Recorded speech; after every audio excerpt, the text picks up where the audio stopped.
Thank you all for joining us this morning. Before we begin, I would like to have our immediate past president, Cheryl Villegas Walker, to lead us in the pledge.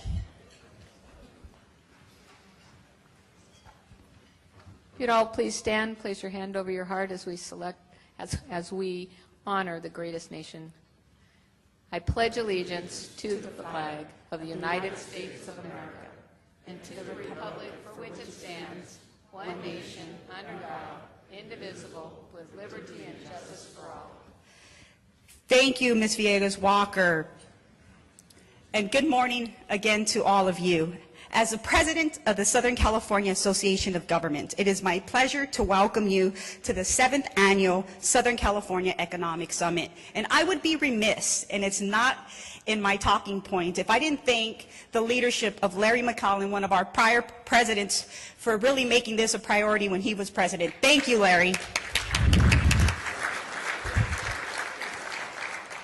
As I look out into the audience and think about how far we've come and how this summit has grown, I am humbled to be in your presence.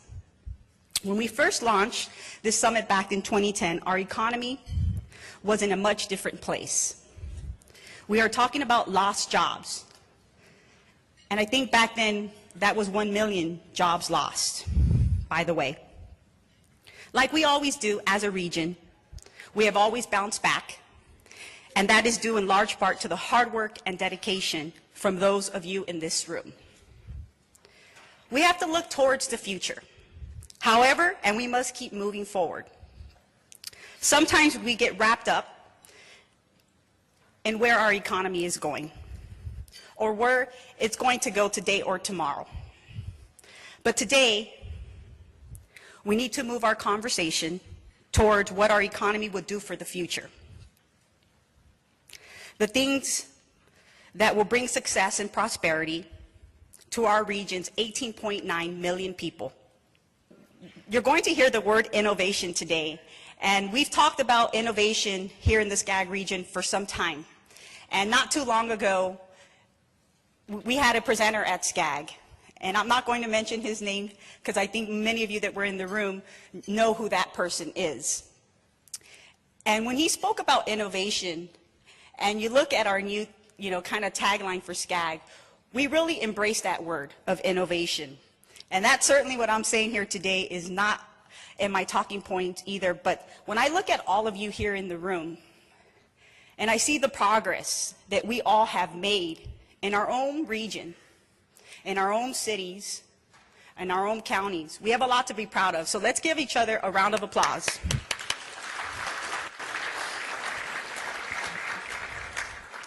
Our economy has the DNA to deliver, and by embracing innovation, our economy can thrive. We are here today because we want to build a prosperous Southern California for the decades and generations to come. And we certainly talk about millennials all the time, and I know our executive director, Hassan Arkrada, loves talking about millennials. And so that certainly, we have a lot to look forward here in Southern California and in this region.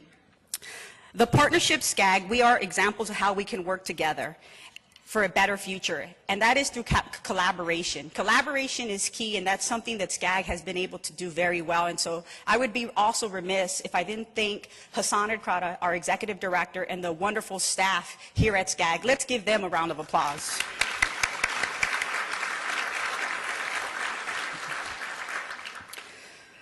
One of our key partners in bringing you here today is the Southern California Leadership Council. The Southern California Leadership Council was founded in 2005 as a nonpartisan, nonprofit, business-led public policy partnership of business and community leaders. The Leadership Council unites businesses, community leaders from throughout Southern California into one effective leadership organization whose membership includes 3 former California governors and 24 presidents and CEOs from the top Southern California companies. Today, we are honored to have Governor Gray Davis, the co-chair of the Leadership Council, with us here today. He will open up this economic summit. As we all know, he is the 37th governor of the state of California from 1999 to 2003. Governor Davis has spent nearly 30 years of his life dedicated to public service. That deserves a round of applause.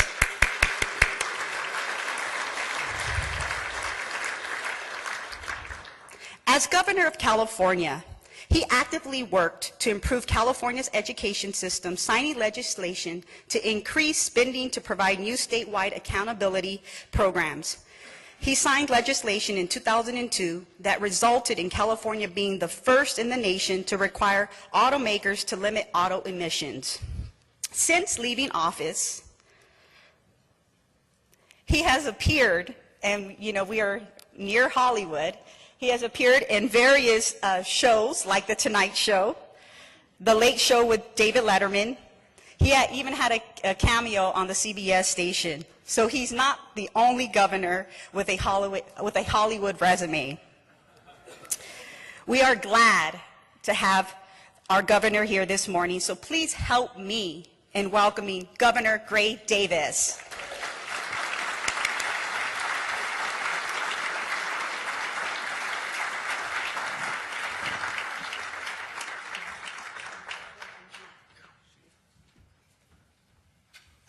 Thank you, Michelle, for your leadership and for that kind introduction. I don't think Arnold feels threatened by my few appearances on TV, but I have to tell you, you remind me of a story that, I never blamed Arnold for the recall because he didn't start it. He took advantage of it like a lot of other people did, including Larry Flint. When I'm voting, I have to wait. Larry Flint and I are actually entering the voting booth at the same time, so I said, after you, Mr. Flint. Many people participated in that election, but we shared policies on the environment, on public safety, and did a number of things after I left office. I supported him publicly, a number of press conferences. So one day he calls me up. He says, "What are you doing tonight?"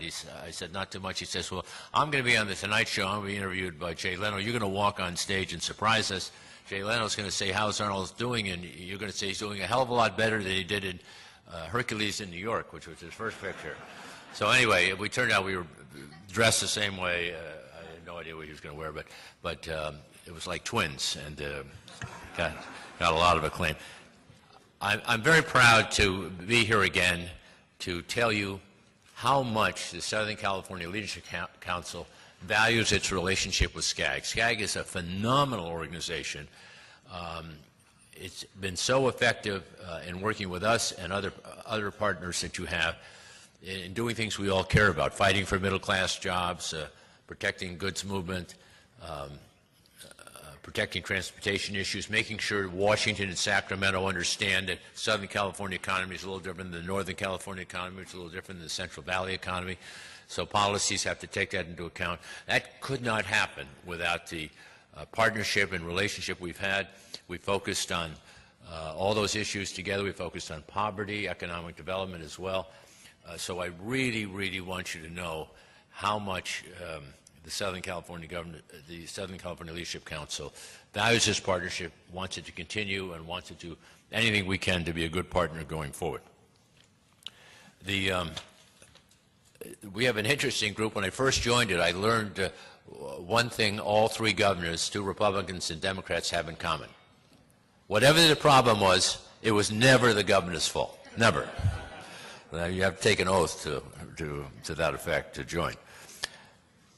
I want to talk about an issue that many of you may think is not a pressing problem, but I believe there's no more pressing problem than what I want to talk about, which is the need for America to continue to produce good jobs for people who come out with a high school education, a community college education, a 4-year degree.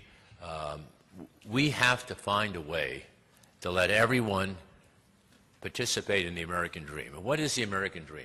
The American dream is you're educated, you pursue your passion, you play by the rules, you work hard, and for generations, people have enjoyed some measure of success, a great deal of success. However you look at it, there is upward mobility. I don't know if you recall the sitcom in the 80s called The Jeffersons, but the theme song was Moving On Up. So people were experiencing upward mobility. I like to say John Kennedy, a quote John Kennedy saying, a rising tide lifts all boats. So my dinghy doesn't have to rise at the same rate as your yacht, but if I feel I'm making progress, things are getting better, making more money, I can educate my family, spend a little money, take a trip, save for retirement, I feel I am participating, I'm a winner, I feel good about myself. We now have the lowest workforce participation rate since the 1970s. The campaign was very clear that the issue of creating good jobs is uppermost in the minds of American workers. Bernie Sanders appealed to a lot of folks who had a 2-year degree or a 4-year degree, but they couldn't find jobs in most cases, or in many cases. They felt worthy of their education. Donald Trump's constituency, largely high school graduates, hoping to continue what their parents had experienced, which is if you work hard, you can still carve out a good living and support your family. That's turning out to be a very big challenge to that constituency, and of course the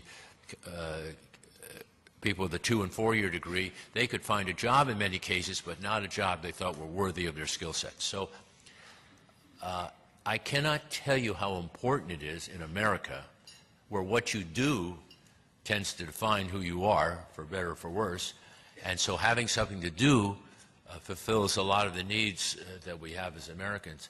How important it is to be able to know if you play by the rules, if you get educated, there is a job that will make you feel good and give you that sense of dignity and self-worth.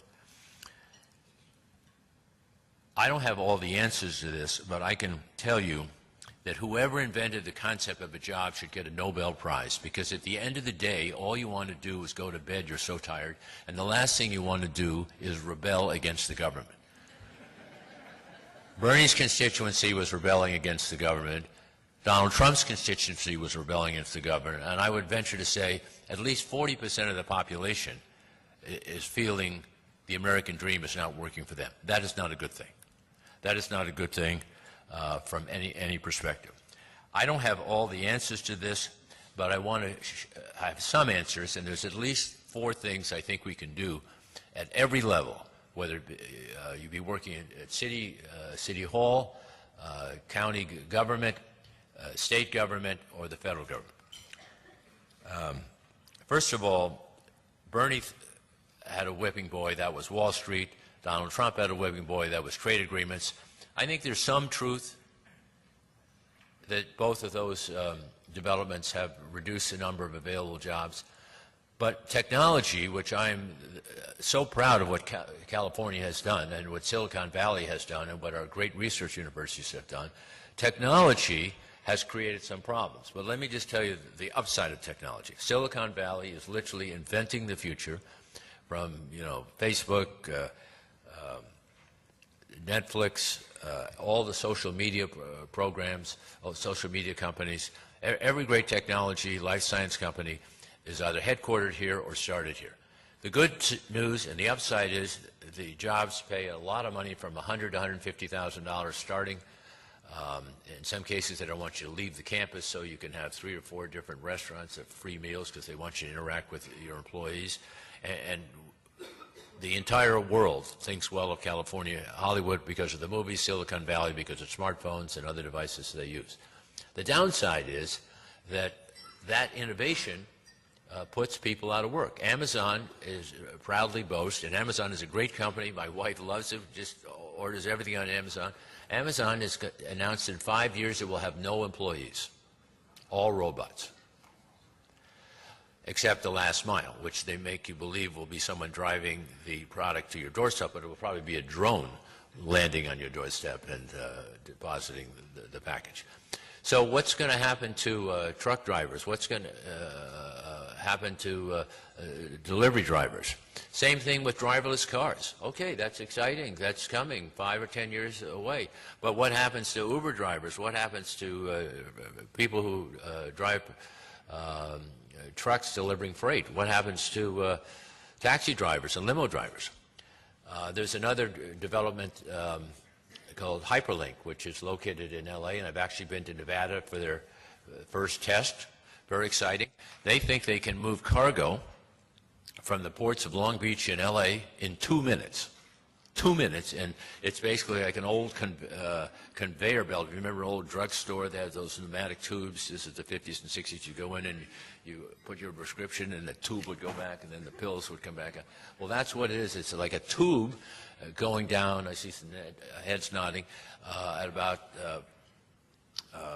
tree level or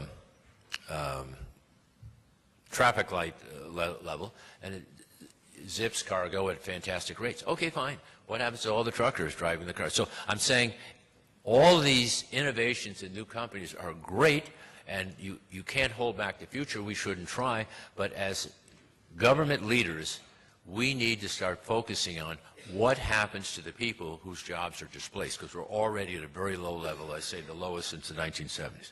Okay, so here are a couple of things that we can do. There are about 3 million jobs today that are advertised by all the major technology and medical companies, and what they're really looking for are people who can maintain their software and servers. This job pays between $80,000 and $120,000, and they can't find enough people. This is the kind of job that we can train people in high school through vocational training programs. It's also available online if you're a current employee, maybe making $40,000, $50,000, $60,000 a year. You can take 2 or 3 courses online, get your certificate of completion, interview for the job. If they like you, you can upgrade your compensation, feel better about yourself. But every mayor, every governor, every board of supervisors, the president, they all ought to have at least a couple people focused on what do their employers need in their jurisdiction. Are we producing those kinds of people coming out of schools? If not, what can we do in the school system? Not everyone is going to go to college. The people are not going to go to college need to have technical skills. You can have technical skills and later go back to community college and go to college. So there's no one wants to preclude anyone's future, but we want to think globally. How can we get more people participating, more people pulling the wagon? And again, I don't mean this in any way in a derogatory fashion. They're not sitting in the wagon because they want to sit in the wagon. They're sitting in the wagon because we're not creating enough opportunities for them to pursue the American dream. So that's step one. Step two, we have to start telling young people at a very early age what kinds of job opportunities are available to them. In Virginia, and I talked to Governor McAuliffe a few months ago, the first day you go to school in Virginia, in the ninth grade, first day of high school, they tell you what jobs are available in whatever county your high school is in. By the 11th and 12th grade, they have intern programs with their local employers. So a kid in the ninth grade, even if he's not going on to college, can begin to see where he can be a year or two after he leaves high school. He has a future, he can see it, or she can see it, and that's a good thing, because just to let people go out and wander around and maybe not be very successful at finding employment is not good for them and not good for us. The two other ideas. At most universities and community colleges, the counselors don't interact with you until at least your second year. And in most universities, 4-year degrees, it's your third year. That's way too late. You have to choose your major in a 4-year college at the end of your freshman year. Counselors need to engage year one. Let people know, okay, here are some of the jobs available in California. You want to be an engineer, you'll make at least 6 figures. You want to be an art historian, you'll make $30,000. Now, I was a history major, but that was a different era. We need art historians, but they ought to know early on when they're getting their college loans what their revenue source is going to be, and if they want to be an art historian, fantastic. But if they want to do something else that's going to pay them more money, then at least let them know as early as they can so they can choose a major that can move them in that direction. So what I'm really saying is we are still operating on the theory that sort of the invisible hand of the economy will magically produce jobs for people, which it did for many of us in this room, but that is not happening anymore. And I'm not saying we should have an industrial policy like Europe does, but we should begin as a nation, as a region, and as a state to worry about where are our young people going to land after they leave high school, after they leave community college, after they leave university, what jobs are available for them at the end of the line. My final point is, and I may have mentioned this to you a couple years ago. So years ago, when I was a very, very young boy, the Russians and America were engaged in the Cold War, and the Russians had a spy satellite called Sputnik. You could actually see it with the naked eye as it circled, I see a few nodding heads, as it circled over the United States. And it scared the you-know-what out of you, because you could see this thing, and you know it was looking at us, and it could not be good, right? No good thing can't be good for us. Good for them, but not good for us. So Eisenhower sent the president, and he said, we've got to get our act together. What we desperately need are engineers. If you want to be an engineer, the United States government will pay for your education. And a whole lot of people became engineers, and I think ironically that allowed us, this happened I think in '58, allowed us to, 11 years later, to beat the Russians to the moon, because we had all these engineers coming in. We had national emphasis on engineers. People got excited about being an engineer. And I think that contributed in no small measure to our being able to land on the moon before the Russians. So what I'm suggesting is every year the Congress and the President ought to agree on what skill sets are most critically needed.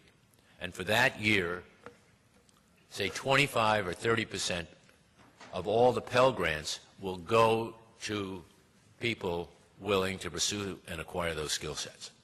Now, are you saying, is that an industrial policy, Governor? Well, I don't think it's an industrial policy. I think it's just best practices, being smart, doing the right thing for young people and giving them every chance to pursue their dream. But if you want to call it industrial policy, you can call it what you want. I don't think this nation can withstand too many more elections like we went through. And if we don't, I remember telling Hillary Clinton, who I'm a strong supporter of, you know, when you're president, you have to do something to put money in the pockets of the middle class, whether it's through the unearned tax credit or a much less expensive way of educating their children. But they have to feel after 4 years their life got better because you were president. And I hope the same thing for President Trump, that he can do something in 4 years to make the lot of the middle class and those striving to get in the middle class feel better. Because the middle class is the glue that holds this country together, and fighting to retain middle class jobs, taking an interest in people who are losing those jobs, letting them know how important they are is critical to America's future. So I'm going to close with this thought. Here's what I would have done to coal miners in West Virginia and Pennsylvania. I would say, you are heroes. You are American heroes. You went underground to dig out the fuel that powered our economy for over 100 years, and you risked your health, and we are not going to leave you behind. I was in Vietnam. I know the traditions of the military. You don't leave anyone behind. We are not leaving you behind. We are finding a job for you. It's our highest priority. We're in a job that treats you with respect and dignity and allows you to pursue the American dream. The fact that we are moving on to less carbon-driven fuel sources doesn't mean we don't care about you. We honor your service, we honor your sacrifice, and we are there for you every minute till we find you a new job. And I remember telling Secretary Clinton, I'm not talking about just sending someone to a training program. I'm talking about following through and making sure they get a job. If they get a job, they will be participants in the American dream. If they don't get a job, they're not going to be feeling good about themselves, and that's not good for anyone. So please think about that. I'm sure there are other ideas you have. If there are best practices, please share them with one another. There may be certain regions of this state that are doing a better job at finding a role for their graduates from high school and college. But I think it's critically important to our success as a nation. But I'm confident that California can meet this challenge. There's no challenge that we haven't met when we put our minds to it. And I look forward to working with SCAG to help minimize this problem and show the rest of the world how to do it. Thank you very much.